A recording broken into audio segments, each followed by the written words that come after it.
दोस्तों, ये हम प्लांट किंगडम पढ़ रहे हैं। आज हम आपको पता है ये यूनिट फर्स्ट का बी पार्ट पढ़ रहे हैं हम लोग। अब यूनिट फर्स्ट किसकी है? वर्ग 2 एग्ज़ाम, वर्ग 2 की। सब्जेक्ट क्या? साइंस। क्या सब्जेक्ट है? साइंस है। ठीक है, तो यहाँ हम देख रहे हैं प्लांट किंगडम जो हम पढ़ने जा रहे हैं। देखिए आप, in the previous chapters we looked at the broad classification of living organism। हमने प्रीवियस चैप्टर में क्या देखा? लिविंग ऑर्गेनिज्म का क्लासिफिकेशन देखा under the system propose by Whittaker.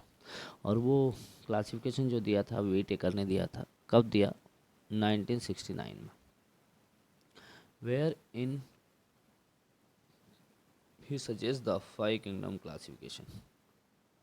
और उन्होंने जहाँ पर क्या सजेस्ट किया? 5 किंगडम क्लासिफिकेशन को सजेस्ट किया।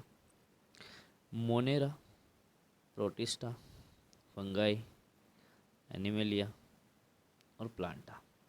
किस किस में सजेस्ट किया उसने? किस किस में सजेस्ट किया अगर हम बात करते हैं तो उन्होंने क्या किया? देखिए आप, मोनेरा, वीटेकर की बात कर रहे हैं हम लोग। मोनेरा में, मोनेरे के बाद किसमें? प्रोटिस्टा में, प्रोटिस्टा। उसके बाद प्रोटिस्टा के बाद फंगाई, फंगाई, फंगाई के बाद एनिमे प्लांटा, और प्लांटा के बाद एनिमेलिया, एनिमेलिया। इसमें इन्होंने 5 किंगडम क्लासिफिकेशन को सजेस्ट किया था व्हिटेकर ने। इन this chapters we will deal in detail with further classification within kingdom planta, popularly known as the plant kingdom। इसमें हम प्लांट के बारे में डिस्कस करेंगे डिटेल में, इसलिए वो कहलाता है plant kingdom. We must stress here that our understanding of the plant kingdom has change over time. इसको हम अच्छे से पढ़ेंगे। अब देखिए, fungi and members of the Monera and Protista having cell wall have now be excluding from plant through earlier classification place them in the same kingdom. So the cyanobacteria that are also referred to as a blue green alga. Cyanobacteria को हम किस क्या refer करते हैं? Blue green alga के अंतर्गत हम इसको बात करते हैं। आर नॉट एल्गा, वो एल्गा नहीं है। Any more in this chapters we will describe alga, bryophytes, pteridophytes, gymnosperms and angiosperm. इस चैप्टर में हम एल्गा पढ़ेंगे, ब्रायोफाइट्स पढ़ेंगे, टेरिडोफाइट्स पढ़ेंगे, जिम्नोस्पर्म पढ़ेंगे और एंजियोस्पर्म पढ़ेंगे। Let us also look at classification within angiosperm to understand some of the concerns that influenced the classification system. The earlier system of classification used only grasses superficial morphological characteristics। हम यहाँ पर जो पढ़ने वाले हैं angiosperm में, जो भी प्लांट किंगडम में, उसमें हम उसका हैबिट के बारे में पढ़ेंगे, कलर के बारे में पढ़ेंगे, मेंबर्स, शेप या लीव्स के बारे में हम डिस्कस करेंगे।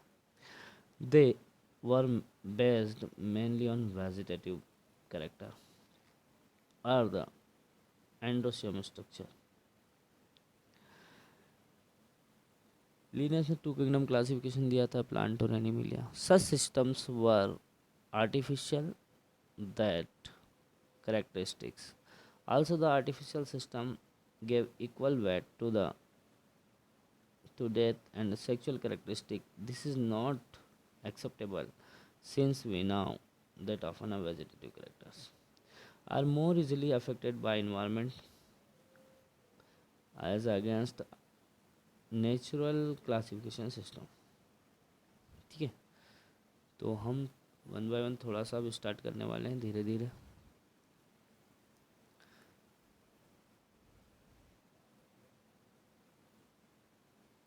थोड़ा इंट्रोडक्शन था। और उस 5 किंगडम क्लासिफिकेशन में हमने देखा था फाइलोजेनेटिक क्लासिफिकेशन सिस्टम को, कि इवोल्यूशन के आधार पर वो, अब इवोल्यूशन किसका, ऑर्गेनिज्म और इन्वायरमेंटल के बीच में क्या रिलेशन था, इस आधार पर विटेकर ने कुछ एक्सप्लेन किया था। और उन्होंने कुछ न्यूमेरिकल टैक्सोनॉमी के बारे में बात की थी। अब यहाँ दो चीज़ होती है, एक साइटोटैक्सोनॉमी और एक होता है कीमो टैक्सोनॉमी।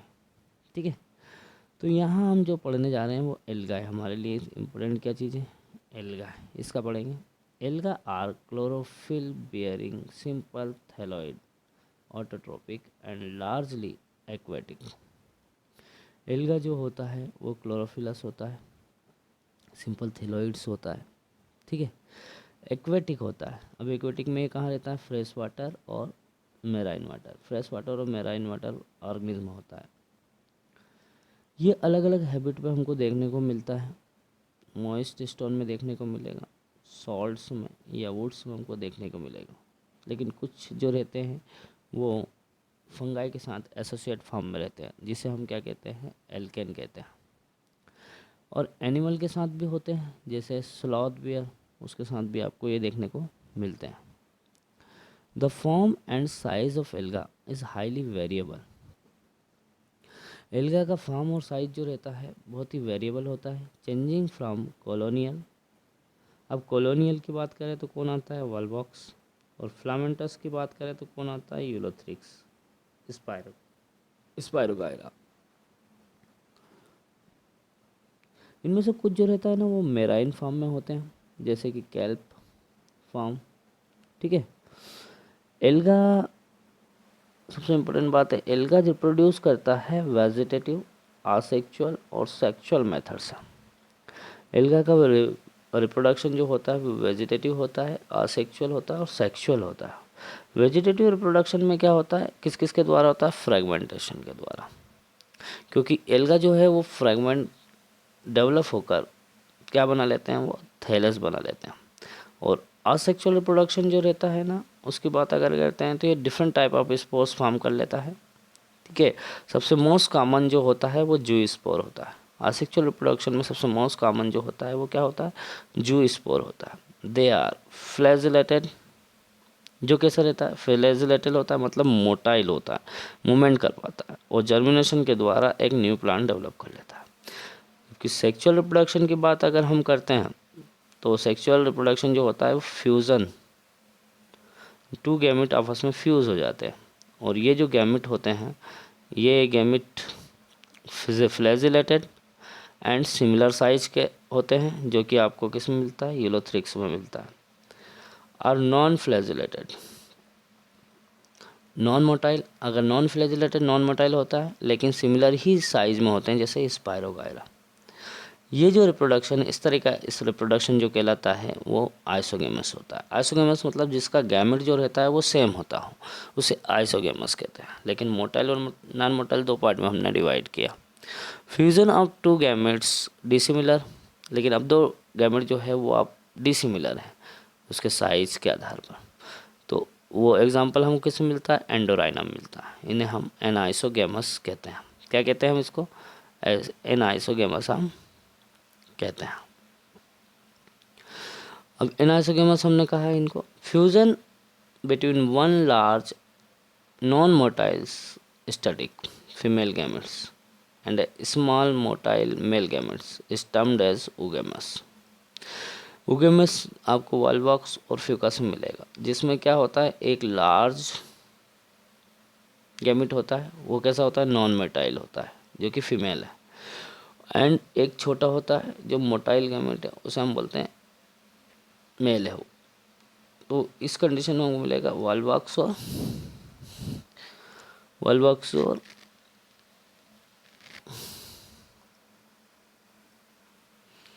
फ्यूकस में।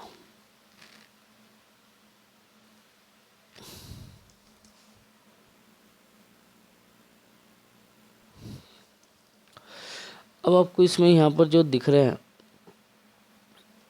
स्ट्रक्चर्स दिख रहे हैं, एक ये दिख रहा है जिसे हम वॉल बॉक्स कहते हैं। क्या है ये? वॉल बॉक्स, ग्रीन एल्गा ये वॉल बॉक्स कहलाते हैं। और ये जो दिख रहा है सेकंड नंबर, इसे हम बोलते हैं यूलोथ्रिक्स। ये यूलोथ्रिक्स होते हैं, दिखने में दोनों ग्रीन होते हैं, मतलब क्लोरोफिल प्रेजेंट होते हैं इनमें। ये ब्राउन एल्गा है, ये ब्राउन एल्गा दिख रहा है आपको, जिसमें बी का फर्स्ट ये जो दिख रहा है लेमिनेरिया है, और ये फ्यूकस है, और ये आपको क्या दिखा, डिक्टाई ओटा है। और ये जो है ना रेड एल्गा, जिसे पोरफायरा और पॉलीसाइफोनिया है। ये कुछ एग्जांपल्स दिए हैं एल्गा के, है ना।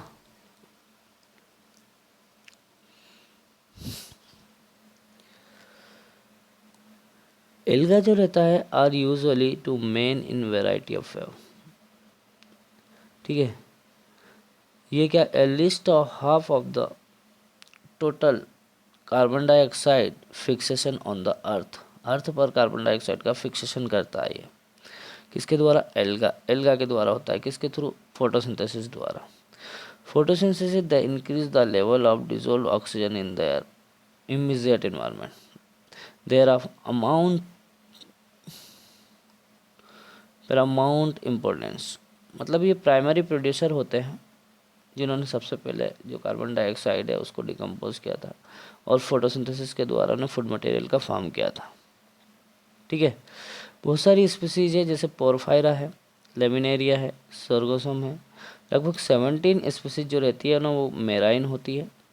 एल्गा को यूज़ हम किस में करते हैं? फूड के फॉर्म में करते हैं। सर्टेन कुछ मेराइन ब्राउन और रेड एल्गा होते हैं जो कि हाइड्रोकोलाइड्स होते हैं। इनमें क्या पाई जाती है? वाटर होल्डिंग कैपेसिटी पाई जाती है। जैसे एल्जीन, ये ब्राउन एल्गा होता है, और केराजीन ये रेड एल्गा होता है। विच आर यूज कॉमर्शली, इसको कॉमर्शली यूज करते हैं। अगर one of the commercial product obtain from Gelidium, अगर जो है ना वो गैलिडियम से ऑब्टेन होता है। And gracilaria use to grow microbes, ice cream के फॉर्म, जेलीज के फॉर्म में यूज किया जाता है। क्लोरेला से, एक क्लोरेला है, ये एक यूनिसेलुलर एल्गा होता है जिनमें प्रोटीन बहुत ज़्यादा मात्रा में होता है। फूड सप्लीमेंट्री के फॉर्म में इसको यूज किया जाता है। स्पेस ट्रेवल में इसको ले जाते हैं। The algae are divided into 3 main classes, Chlorophyceae, Phaeophyceae और रोडोफाइसिस। एल्गा को 3 क्लासेस में हमने डिवाइड किया, क्लोरोफाइसिस, फियोफाइसिस और रोडोफाइसिस।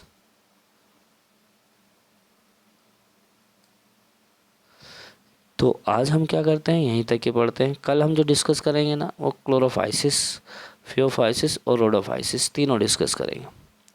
तो थैंक यू वेरी मच।